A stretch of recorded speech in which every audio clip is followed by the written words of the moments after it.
It's doing a calibration, but I just want to show off. It's silent again. Everything's been realigned. All the pink bits are new.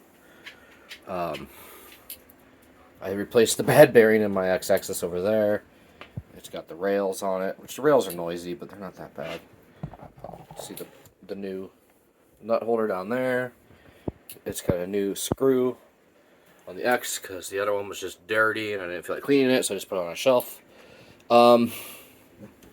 New palm nuts in the X, the Y, and the Z's. So everything's nylon now. I did lubricate the X and the Y nylon nuts. Or Delrin, whatever.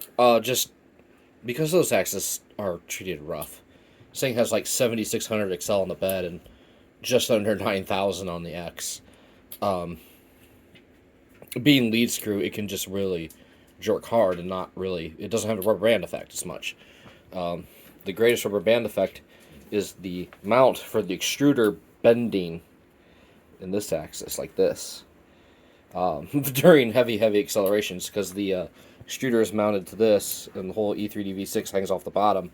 So technically, everything's a spring, so that can wobble.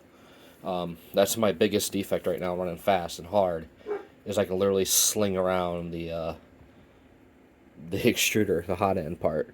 But that's alright. Look, it's done. And it's quiet.